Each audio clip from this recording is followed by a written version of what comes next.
우리가 유명한 이야기인데요. 선한 사마리아 사람이라는 부제가 달린 우리 본문 말씀을 함께 봅니다. 예를 들어서 내용을 요약해드리면 어떤 사람이 예루살렘에서 여리고로 내려가다가 강도를 만나서 거의 죽을 뻔했어요. 이 불쌍한 사람이 신음을 하고 있는 것을 보고도 이때 두 사람이 지나가는데 제사장도 레위인도 지나가죠. 그들은 다 외면하여 지나갔는데 한 사마리아 사람이 지나가다가 그 강도 만난 자를 보고 불쌍히 여기고 도와줘서 돌봐준 이야기가 오늘 예수님께서 하신 말씀의 핵심입니다. 선한 사마리아인이라고 알고 있는 내용입니다. 이 이야기의 반전이 뭐냐면 이스라엘 사람들이 정말 싫어하는 사람들, 혐오하는 사람들, 사마리아 사람들이 돕는 자로 등장한다는 것입니다. 당시 유대인들은요, 이 사마리아 사람들을 사람 취급도 안 했습니다. 심지어 계만도 못한 존재라고 여겼기 때문입니다. 그래서 사마리아라는 이 단어조차를 입술에 올리기 싫어했습니다. 그래서 이 이야기 끝에 주님께서 이런 질문을 하세요. 누가 이웃이 되겠느냐? 물을 때 지난주 말씀이 이어집니다. 율법사가 사마리아인이라는 말을 하고 싶어요? 안 하고 싶어요? 안 하고 싶어요. 그래서 뭐라고 대답하냐면 자비를 베푼 자인데요 라고 말하는 것입니다. 그러니까 사마리아 사람이라는 말조차 하기 싫은 것이죠. 그래서 오늘 첫 번째로 말씀을 통해서 보는 것은 예상 밖의 이웃에 대해서 우리 주님께서 말씀하신다는 거예요. 이 이야기가 굉장히 유명합니다. 그래서 이 본문 때문에 선한 사마리아인의 법이 생겼다는 것을 아십니까? 이 선한 사마리아인의 법이 무엇이냐면 여러분이 길을 가다가 어떤 사람이 위험한 환경에 처해 있는 것을 보았습니다. 그때 그 장소에 여러분이 그 사람 곁에 주변에 있다면 그리고 여러분이 그 사람을 도와주어야 마땅한데 만약에 여러분 신변에 안전에 위험이 되면 상관이 없지만 전혀 위험한 환경이 아니라 도울 수 있는 환경입니다. 근데 그것을 보고도 못 본 채 하고 지나쳐 버린다면 처벌받게 되는 법이 선한 사마리아인의 법입니다. 누군가가 위험에 처했을 때 우리가 그 사람을 안 도우면 처벌받게 되는 것입니다. 그러니까 이것이 바로 성경에서 나왔습니다. 예수님께서 말씀하신 비유의 기초에서 만들어진 법안입니다. 여러분 이미 이 말씀에 대해서 잘 알고 계실 것이기 때문에 잘 아는 부분은 제가 언급하지 않고 몇 가지 부분 말씀 묵상한 부분을 함께 나누고자 합니다. 30절을 한번 보세요. 예수께서 대답하여 이르시되 어떤 사람이 예루살렘에서 어디로 내려가죠? 여리고로 내려가다가 강도를 만나매 강도들이 그 옷을 벗기고 때려 거의 죽은 것을 버리고 갔더라. 저는 이 부분을 강조하고 싶어요. 노란 글씨인데요. 같이 읽어볼까요? 시작. 강도를 만나매 강도들이 그 옷을 벗기고. 여러분 무엇을 알 수가 있습니까? 우리가 인생을 살아가다 보면 인생길을 걷다 보면 내 자신이 특별히 무언가 잘못한 일이 없는데 악한 일을 하지도 않았는데 갑작스럽게 불행을 당하는 일이 생긴다는 것입니다. 즉 강도 만나는 일이 있을 수가 있다는 것이죠. 그래서 어떤 사람이 어려움을 닥칠 때 우리도 모르게 이런 반응을 우리가 합니다. 저 사람 혹시 무슨 잘못한 거 아닐까? 뭘 잘못했기에 저 사람에게 저런 불행한 일이 닥쳤을까? 이것이 인과응보적인 관점이거든요. 이 시각으로 세상을 바라볼 때가 특히 한국 사람들이 참 많아요. 여러분 기억하세요. 이 세상에는 우리가 특별한 잘못을 저지르지 않아도 나쁜 일을 안 해도 고난을 당할 수가 있다는 것을 기억하시기를 바랍니다. 즉 고난에 대한 오해와 진실을 우리가 보아야 합니다. 강도 만날 수 있다는 것을 기억하세요. 즉 하루아침에 자식을 잃은 부모의 심정, 이 사람들이 강도 만난 자들이죠. 하루아침에 갑자기 가족을 잃어버린 사람들, 질병 혹은 사고로 이런 일을 경험할 수 있습니다. 이것이 바로 강도 만난 사람들입니다. 여러분, 이 세상에서 강도 만나 아픔 당하는 사람들을 향하여 도대체 뭘 잘못했길래 뭐가 문제야? 이렇게 질문하지 않는, 묻지 않는 우리가 되기를 원합니다. 그러니까 인과응보적인 사고는 절대로 성경적인 사고가 아니라는 것을 말씀드립니다. 물론 성경에도 보면은 죄악에 관한 심판, 하나님의 징계가 있습니다. 근데 성경은 절대로 우리에게 닥친 모든 불행의 원인이 우리 잘못 때문이다라고 이야기하고 있지는 않습니다. 그러니까 오늘 본문에 등장하는 이 강도 만난 이 사람도 잘못이 있어서가 아니라 강도들이 이 사람을 죽이려고 한 거죠. 여러분, 앞으로 우리 삶 가운데 내가 강도를 만나던, 옆 사람이 어려움을 겪던 그 강도가 혹은 우리 인생에서 육신의 질병일 수도 있습니다. 사고일 수도 있고 자연재해, 재난으로 인한 일이 벌어질 수도 있는데, 그때마다 우리가 그 사람, 그 영혼을 불쌍히 여기고 긍휼히 여기는 마음이 있기를 주님의 이름으로 간절히 축원합니다. 자, 그런데 오늘 본문을 보면 이 환난 당한 자를 전혀 돌보지 않은 사람들, 즉 보고 피하여 지나가는 사람들이 나오죠. 재미있게도 세 번째로 제사장과 레위인이 나오게 되는 것입니다. 31절을 보세요. 마침 한 제사장이 그 길로 내려가다가 그를 보고 피하여 지나가고, 또 이와 같이 한 레위인도 그곳을 이르러 그를 보고 피하여 지나갑니다. 성경이 강조하고 있습니다. 제가 노란 부분으로 표시했는데요. 잘 보세요. 그 사람들이 못 본 것이 아닙니다. 분명히 봤습니다. 그런데 보고도 피하여 지나갔다라고 성경은 말씀합니다. 질문 드리겠습니다. 왜 이 제사장 레위 사람이 이 사람을 보고도 피해서 지나갔을까요? 많은 사람들이 이 부분에 대해서 이렇게 오해합니다. 저도 예전에 이런 설교를 들었기 때문에 이 제사장들과 레위인들이 보통 하는 일이 뭐예요? 제사를 집례하는 일입니다. 하나님께 예배 드리는 일에 힘써서 일하는 사람들입니다. 그래서 이 사람들이 지금 예배 드리러 가는 길에 예배 긴박하게 늦어서 그럴 것 같다라고 오해합니다. 여러분, 근데 오늘 말씀드립니다. 절대로 아닙니다. 그렇지 않습니다. 예배 드리기 전이 아니라 예배를 마치고 난 이후라는 것을 아십니까? 그 증거가 있는데요. 31절을 다시 보면 마침 한 제사장이 그 길로 내려갑니까? 올라갑니까? 내려가다가 라는 표현이 되어 있습니다. 30절에도 보면 어떤 사람이 예루살렘에서 여리고로 내려가다가 라는 표현을 씁니다. 여러분, 이 표현에 주목해야 할 이유가 있는데 왜 이런 표현이 나오냐면 그림을 먼저 보여주시기 바랍니다. 잘 보이십니까? 이게 팔레스타인 지역의 지형도, 단면, 높이, 해발 고도를 표시한 그림입니다. 예루살렘 찾으셨습니까? 예루살렘, 제가 글자를 좀 크게 바꾸었는데 예루살렘의 높이가 해발 640m에 위치해 있는 고지대라는 것을 아십니까? 자, 그리고 여리고를 한번 그 다음 확대된 그림이 있는데 보여주시기를 바랍니다. 이 여리고는요, 해수면 아래 260m 아래 지형에 위치해져 있습니다.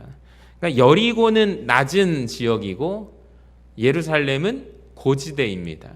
그래서 이제 요즘에는 드론으로 사진이 찍어놔가지고 사람들이 갔다 온 사진을 제가 가지고 왔어요. 한번 보여주시면은 이런 곳입니다. 그러니까 위로 올라가면 어디가 나와요? 예루살렘이 나오는 거예요. 예루살렘엔 뭐가 있습니까? 성전이 있습니다. 하나님께 예배드리는 예배당이 있습니다. 그래서 예배를 드리러 가는 유대인들의 발걸음이 예루살렘으로 640m 그 지역으로 올라가는 산악지대입니다. 그러니까 꼬불꼬불한 길을 계속해서 올라가면 예루살렘이 나옵니다. 예배를 마친 후에 내려가면 어디가 나와요? 여리고가 나오는 것이죠. 그러니까 여리고에서 예루살렘으로 갈 때는 올라간다는 표현을 하고, 즉 예배를 드리러 갈 때는 올라간다라는 표현을 쓰고, 예배를 마친 후에 내려간다는 표현을 할 때는 어디로 가는 거예요? 사람들이 여리고로 내려간다라는 표현입니다. 이해가 되시죠? 자, 다시 성경을 볼게요. 제사장은 그 길로 내려가는 중일까요? 올라가는 중입니까? 오늘 말씀에 내려가는 중이라고 되어 있습니다. 자, 그렇다면 분명하게 예루살렘 성전에서 예배를 드리고 난 이후를 말하는 거예요. 예배가 다 끝난 뒤를 말하는 거예요. 어쩌면 이 제사장은 집례하면서 은혜롭게 기도를 했을 것이고 말씀 구절을 읽었을 것이고 어쩌면 이 제사장이 읽었던 말씀은 레위기 19장 18절을 한번 보여주세요. 내 이웃을 사랑하기를 내 몸과 같이 내 자신과 같이 사랑하라 라는 이 구절을 어쩌면 읽고 선포했을지도 모르겠습니다.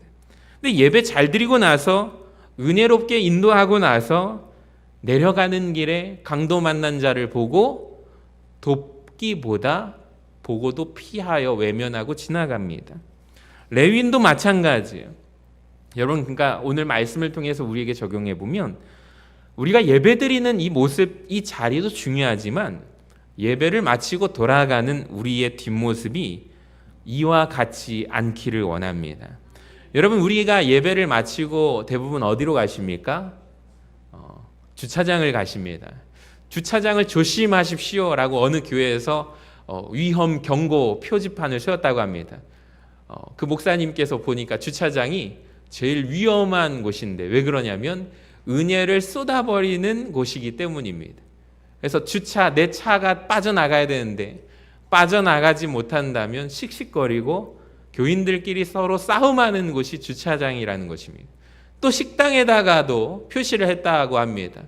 식당에 가서 반찬이 왜 이래? 오늘 음식이 왜 이래? 이 말을 조심하라고 해서 경고 표지판이 세워졌다고 합니다. 은혜를 쏟지 마십시오. 경고, 주의. 여러분, 우리도 마찬가지입니다. 예배 마치시고 난 이후에 우리의 발걸음, 우리의 예배 후의 뒷모습을 조심하시기를 바랍니다. 따라합시다. 은혜 까먹지 맙시다. 절대로 은혜 까먹지 마시기를 바랍니다. 자, 그리고 한 사람, 사마리아 사람을 주님께서 말씀하세요. 자, 이 사람은 여행하는 중이거든요. 33절에 따르면 이 사람은 볼 일이 있어요. 제사장과 레위인은 볼 일을 마친 거지만 사마리아 사람은 볼 일이 있습니다. 자, 그런데 볼 일이 있는 그 바쁜 사람의 발걸음이 멈추게 되는 거예요. 33절을 보세요. 사마리아 사람이 그를 보고 불쌍히 여겨 가까이 가서 기름과 포도주를 그 상처에 붓고 싸매고 자기 짐승에 태워 주막으로 데리고 가서 돌보아 줄 뿐만 아니라 하룻밤을 거기에서 머물게 되죠. 그리고 이튿날 세상에 데나리온 2까지 내어주면서 잘 돌봐달라고 부탁을 합니다. 내가 다시 돌아오면 비용이 만약에 더 오바가 되면 내가 그 비용을 갚아줄 테니 이 사람을 잘 치료해달라고 부탁을 합니다. 저는 이 말씀 속에 예수님께서 우리에게 주시는 3가지 교훈이 있다고 생각합니다. 첫 번째로 지위와 직분보다 긍휼히 여기는 마음이 더 중요하다라는 거예요. 여러분 보세요. 제사장은 지위가 있습니다. 레위인은 직분이 있어요. 근데 사마리아 사람은 어떻습니까? 지위와 직분은 없지만 긍휼히 여기는 마음이 있어요. 그러니까 이 말씀을 통해서 주님이 우리에게 물으시는 거예요. 누가 가장 예수님을 닮은 사람인가? 지위 있는 사람보다 직분 있는 사람보다 긍휼히 여기는 마음이 있는 사마리아 사람이 가장 예수님을 닮았습니다. 여러분, 이것은 우리 교회와 성도들이 추구해야 될 방향이 아닐까 생각합니다. 지위나 직분이 아니라 예수님 닮은 마음이 우리 안에 있기를 주님의 이름으로 간절히 축원합니다. 자, 두 번째로 알 수 있는 것은 하나님 사랑과 이웃 사랑의 균형이 중요하다라는 거예요. 여러분, 제사장과 레위인은 모두 하나님을 사랑하는 사람들을 의미합니다. 이 점에 있어서 의심의 여지가 없습니다. 근데 문제가 뭐냐면 그렇게 하나님을 뜨겁게 사랑하는 사람들이 쓰러져 있는 가까운 이웃에 대해서 사랑하지 않는다는 마음이죠. 하나님을 사랑하는 마음은 뜨거우나 이웃 사랑에는 차디찬, 그만큼 뜨겁지 못하다는 균형이 깨져 있는 모습을 우리가 보게 됩니다. 여러분, 이렇게도 표현할 수 있어요. 제사장 레위인은 지식적으로도 교리적으로도 정확한 지식을 알고 있는 사람들이지만 사마리아 사람은 신앙적으로는 좀 문제가 있는 사람입니다. 교리적으로 볼 때 많은 문제가 있습니다. 사마리아 사람들의 제일 큰 문제, 유대인들이 무시하는 이유가 혼합 신앙을 가지고 있기 때문입니다. 근데 예수님께서 일부러 이 사마리아 사람을 등장시키는 거예요. 자, 그러면서 우리에게 질문합니다. 올바른 지식, 올바른 교리적인 지식이 있으나 긍휼히 여기는 마음이 없는 사람과 비록 교리적으로 지식적으로 문제가 있지만 이웃을 사랑하고 실천하는 사람 가운데 누가 더 낫느냐라고 질문하십니다. 굉장히 무서운 질문이라고 저는 생각해요. 요한일서 4장 20절 말씀이 떠올랐습니다. 보세요. 누구든지 하나님을 사랑하노라 하고 그 형제를 미워하면 이는 어떤 사람이래요? 거짓말하는 자를. 보는 막 그 형제를 사랑하지 아니하는 자는 보지 못하는 자, 하나님을 사랑할 수 없대요. 우리가 이 계명을 주께 받았나니 하나님을 사랑하는 자는 또한 그 형제를 사랑할지니라. 그러니까 하나님을 사랑, 이웃 사랑하는 균형이 우리가 깨지지 않기를 원합니다. 우리가 하나님을 사랑한다면 이웃도 사랑하는 자 되시기를 바랍니다. 그런 성도님들 되어주시기를 주님의 이름으로 간절히 축원합니다. 세 번째, 오늘 본문을 통해서 율법교사의 질문과 예수님의 답변의 미묘한 차이를 볼 수가 있어요. 자, 29절을 보세요. 이 율법교사가, 지난주에 나온 이 율법교사가 예수님께 질문하죠. 노란 글씨 읽어봅니다. 시작. 예수께 여짜오되 그러면 내 이웃이 누구니까? 누가 나의 이웃입니까? 라는 질문입니다. 여러분, 근데 보세요. 이 질문이 명사형의 질문입니다. 도대체 이웃이, 나의 이웃이 누군가요? 라고 묻는 거예요. 자, 그런데 예수님은 이 사람의 이야기에 답변을 하시면서 이 질문에 대한 대답을 이렇게 답변하십니다. 36절을 보세요.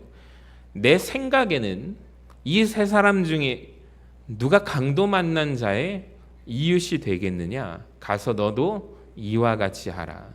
그러니까 즉 뭐라고 하시는 거예요? 이웃이 되어라 라고 말씀하시는 거예요. 여기에서 예수님의 답변과 율법 교사의 답변의 차이를 아시겠습니까? 보여주시면 명사형의 질문을 했던 율법 교사, 그 다음 한번 보여주시면 질문이 명사형으로 물었어요. 누가 내 이웃입니까? 근데 예수님의 답변은 뭐예요? 가서 이런 이웃이 되어라. 동사형으로 대답하십니다. 그러니까 명사형의 질문은 언제나 토론거리를 우리에게 줍니다. 논쟁의 주제가 됩니다. 탐구의 주제가 됩니다. 누가 우리의 이웃일까? 어디까지가 이웃이고 어디까지는 이웃이 아닌가? 서로 의견이 분분합니다. 갈리게 되죠. 근데 여러분, 근데 예수님의 질문처럼 질문하게 되면 동사형으로 되면 이웃이 되고 안 되고 둘 중에 하나만 남는다는 것을 아십니까? 제 말이 이해가 되시나요? 그러니까 하나님은 누가 나의 이웃인가 따지지 말라라는 것이며 논쟁하지 말래요. 그러지 말고 그들의 이웃이 되어주래요. 연구 주제가 아닙니다. 토론 주제가 아닙니다. 이웃이 되면 됩니다 라고 말하는 거예요. 그러니까 교회도, 한국 교회도 역사가 오래 시간 동안 거쳐오면서 교회 안에서 자꾸 우리가 동사로 일하는 교회는 활기차죠. 살아 있습니다. 생명력이 있고 생동력이 있습니다. 근데 어느 순간 명사형의 질문 앞에 딱 거기에 모두가 타협하는 순간 교회는 고인물이 되어버립니다. 변화가 일어나지 않습니다. 생기가 없고 역동력이 없습니다. 동사형으로 봉사하고자 하는 마음들을 차갑게 식어버리게 만듭니다. 명사형의 질문이 등장하기 때문입니다. 여러분, 기독교의 핵심 개념들을 이해하시려면 명사로 정의한다면 다 논쟁거리가 돼요. 믿음이 뭘까? 무수히 많은 논쟁이 있었습니다. 무엇이 믿음인가? 주님은 그렇게 말씀하지 않으십니다. 믿어라, 믿는 자가 되어라. 할렐루야. 아멘 크게 하시기 바랍니다. 여러분, 주님은 동사형입니다. 믿거나 안 믿거나만 남게 되는 거예요. 사랑, 무엇이 사랑인가? 명사형의 질문 논쟁합니다. 무엇이 사랑이고 어디까지는 사랑이고 사랑이 아닐까? 근데 주님은 그렇게 말씀하지 않으셨거든요. 서로 사랑하라. 무엇이 순종입니까? 묻지 마시고 토론하지 마십시오. 순종하시기 바랍니다. 무엇이 구원입니까? 이렇게 논쟁하고 물으니까 구원에 대한 이해와 개념이 서로 달라서 논쟁하고 서로 싸우게 됩니다. 성경은 그렇게 얘기하고 있지 않습니다. 구원받아라 라고 말씀하십니다. 여러분, 우리 신앙생활도 명사형이 아닌 역동성이 있는 동사형의 신앙생활을 하시기를 바랍니다. 무엇이 순종이고 무엇이 믿음이고 무엇이 사랑인가 따지고 논쟁하지 마시고 사랑함으로 구원받는 우리 모두가 되시기를 바랍니다. 자, 여기까지 읽고 사마리아 사람 이야기를 다른 시각으로 한번 읽어볼게요. 우리는 말씀을 보면서 이런 결심을 합니다. 나도 고통당하는 누군가에게, 강도 만난 이웃에게 이 선한 사마리아인과 같은 좋은 이웃이 되어야겠다라는 생각을 가지고 말씀을 묵상합니다. 맞습니다. 근데 어쩌면 이 이야기 속에 등장하는 사람 중에 우리의 모습이 가장 가까운 사람은 사마리아 사람이 아니라 어찌 보면 강도 만난 자와 같다는 생각이 들었습니다. 여러분 동의하시나요? 성경에 따르면 우리 인간은 어떤 존재입니까? 죄의 공격을 받아 쓰러지고 마고 신음하고 누워있는 강도 만난 존재와 같기 때문입니다. 아무런 문제가 없어 보이지만 그 사람의 내면의 깊숙한 영혼에 강도와 같은 죄의 습격 공격을 받아서 넘어지고 쓰러지고 발가벗겨지고 힘이 없는 상태, 어찌 보면 거의 죽은 것과 같은 상태, 이것이 성경이 말씀하는 인간의 모습입니다. 우리는 죄로 인하여 넘어져 있대요. 우리는 누군가에게 도움을 줄 수 있는 존재가 아니라 선한 사마리아인의 도움으로 말미암아 그 도움이 여실히 필요한 존재가 우리라는 것입니다. 자, 이렇게 보면 이런 질문을 할 수가 있어요. 그렇다면 우리가 만나야 되는 선한 사마리아인은 과연 누구를 의미할까요? 새로운 해석이 가능합니다. 이 사람이 누군지 제가 몇 가지 단서를 드릴게요. 33절을 보면 이 사람은 이런 자입니다. 여행하는 중에 선한 사마리아 사람은 거기 이르러 그를 보고 어떻게 여겼대요? 불쌍히 여기는 마음입니다. 긍휼히 여기는 마음으로 발걸음을 멈춘 사람입니다. 바쁩니다. 여행하는 중이거든요. 일정이 있습니다. 다음 가야 할 곳이 있습니다. 그런데 불쌍히 여기는 그 마음 하나로 가던 길을 멈추던 자입니다. 두 번째, 이 사람은 어떤 사람인가? 34절에 보면 가까이 가서 기름과 포도주를 그 상처에 붓고 싸매고 치료해 주는 분입니다. 긍휼히 여기는 마음과 치료하는 마음은 다른 것입니다. 긍휼히 여길 뿐만 아니라 치료해주고 싸매어주는 존재라는 것입니다. 세 번째 단서는 35절에 따르면 이 사람은 이런 약속을 합니다. 내가 다시 돌아오겠다라고 약속을 합니다. 여러분, 본문에 제가 세 가지의 단서를 통해서 이 선한 사마리아 사람이 누구와 닮았습니까? 감이 오시나요? 맞습니다. 어떻게 하셨어요? 예수님을 의미하는 것 같습니다. 누군가 손들고 질문할 수 있습니다. 목사님, 그런데 예수님은 사마리아 사람 아니잖아요. 유대인이잖아요. 맞습니다. 근데 여러분 아세요? 당시 예수님 별명이 사마리아 사람입니다. 요한복음 8장 48절에 유대인들이 대답하여 이르되 우리가 너를 뭐라고 부른대요? 사마리아 사람이라고 예수님을 부른대요. 예수님을 비판하고 반대하는 사람들이 예수님께 붙여진 별명이 사마리아 사람이라고 불렀습니다. 그러니까 선한 사마리아인은 누구예요? 바로 예수님이에요. 제가 말한 세 가지의 단서를 보시면 예수님의 모습과 공생의 모습, 사역과 정확히 일치합니다. 첫 번째, 예수님은 사복음서에 가시던 길을 멈추시는 분으로 묘사됩니다. 주님의 멈추심의 마음의 동기는 무엇이냐면 사람들을 불쌍히 여기는 마음으로 멈추셨습니다. 불쌍히 여기는 마음 때문에 가시던 길을 멈추시는 분이십니다. 우리가 앞절에서 백부장 야이로의 딸을 고치시러 가는 길에 그때도 예수님은 긍휼히 여기는 마음으로 멈추셨어요. 12회를 혈루증으로 앓는 여인 때문에 그 여인이 사모하는 마음으로 예수님의 옷자락을 잡았을 때도 주님은 가시던 길을 멈추셨습니다. 여러분, 예수님은 우리를 사랑하심을 믿으시기를 바랍니다. 우리를 불쌍히 여기십니다. 우리의 신음소리를 들으십니다. 우리의 기도 소리를 들으십니다. 가시던 길을 멈추시고 우리를 집중하여 우리와 대면하기를 원하십니다. 여러분, 혹시 우리 인생이 강도 만난 자와 같지 않습니까? 일어날 수 있는 힘이 많이 없지 않습니까? 넘어져 누워있을 때 있지 않습니까? 세상 사람들이 우리를 보고도 지나쳐 가지는 않습니까? 근데 주님은 어떤 분이십니까? 우리를 지나쳐 가지 않으십니까? 긍휼히 여기시고 사랑하셔서 내 옆에 오셔서 나를 일으켜 세워주시는 분이심을 믿으시기를 바랍니다. 두 번째, 예수님은 상처를 싸매주시고 치료해주시고 고치시는 분이에요. 예수님께서 이 땅에 오셔서 가장 많이 하신 사역은 우리를 고쳐주신 사역입니다. 영혼뿐만 아니라 우리의 육체의 연약함과 아픔도 치료해주시고 깨어진 관계도 모든 갈등도 싸매주시고 치료해주시는 분이십니다. 여러분, 주님 앞에서 우리의 상처, 모든 상처를 꺼내어 보여드릴 때 주님께서 치료하여 주시고 역사하여 주시고 고쳐주실 줄로 믿습니다. 주님께 일일이 다 설명할 필요 없어요. 우리의 모든 아픔을 아시기 때문에 보여드리기만 하면 되는 것입니다. 마지막으로 우리 주님은 다시 오심 약속하셨습니다. 예수님의 재림에 대해서 우리 교회가 궁극적인 소망을 가지고 믿음을 지키며 나아갈 수 있기를 원합니다.